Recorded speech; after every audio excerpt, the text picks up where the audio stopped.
കഴിഞ്ഞ ദിവസം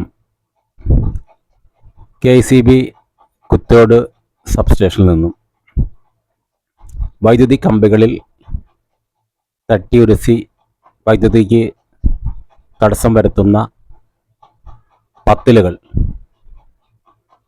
വെട്ടി മാറ്റുന്ന ഒരു ജോലി KCB കൊട്ടേഷൻ കൊടുത്തുകൊണ്ട് ചെയ്യിപ്പിക്കുന്നുണ്ട്. അങ്ങനെ അവർ കൊട്ടേഷൻകാർ വന്ന് ചെയ്ത് പോകുന്ന ആ ജോലിയിൽ എൻ്റെ വീടിൻ്റെ മുറ്റത്തുള്ള വൈദ്യുതി കമ്പികളിൽ മുട്ടിയുരുസി നിൽക്കുന്ന എൻ്റെ വീടിൻ്റെ കവച തീർത്തിരിക്കുന്ന വേലികൾ പത്തിലുകൾ അവർ ഒരു മര്യാദയില്ലാത്ത രീതിയിലുള്ള വെട്ടി മൊത്തം പുറമ്പോക്കോയ കരയത്തോട്ടിലേക്ക് വെട്ടി ചാടിച്ചു. ഒരു ആരാണെങ്കിലും ഒരു സാമാന്യ മര്യാദ ഏതിനും എന്തിനും ഉണ്ട്. ആ പത്തലുകളെല്ലാം വെട്ടി ഒഴുക്ക് നിലക്കുന്ന വിധത്തിലെ തോട്ടിലേക്ക് ഇട്ടു.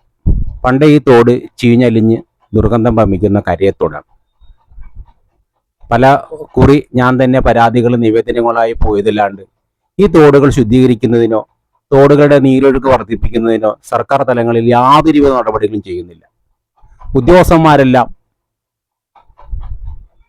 പുറകിൽ കൂടി കൈനീട്ടി കാശ് മേടിക്കുന്ന ഒരു സമ്പ്രദായമാണ് ഇവിടുത്തെ ചെമ്മീൻ ഷെഡ് മുതലാളിമാരോട് കാണിച്ചുകൊണ്ടിരിക്കുന്നത്. അപ്പോൾ എൻ്റെ വീടിൻ്റെ പത്തിലുകൾ കാലാകാലങ്ങളിൽ വേലിക്ക് സുരക്ഷിതമായി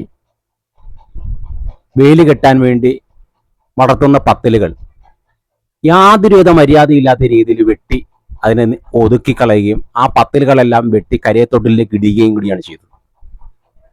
ഇതൊരു ശരിക്കും ഒരു സാമൂഹ്യ സേവനം ചെയ്യുന്ന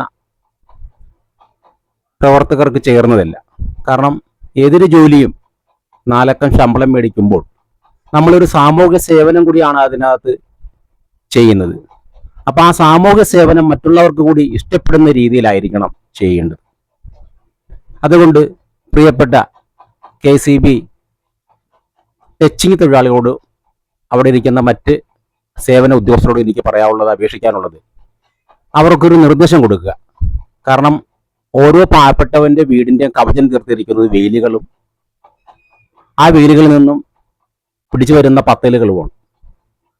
അപ്പം ആ വേലിയുടെ കാലപ്പഴക്കം ചെല്ലുന്തോറും അടുത്ത പത്തലുകൾ വെട്ടി ആ വേലിക്ക് സുരക്ഷ കവചം തീർക്കുന്നതിന് വേണ്ടി നിലനിർത്തുന്നതാണ് പത്തല്.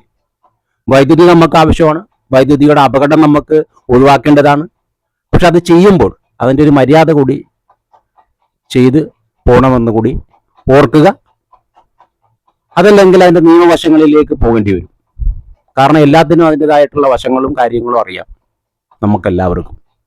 അതുകൊണ്ട് മാനുഷിക പരിഗണനയ്ക്ക് നമ്മൾ ആദ്യം മുൻതൂക്കം കൊടുക്കുക.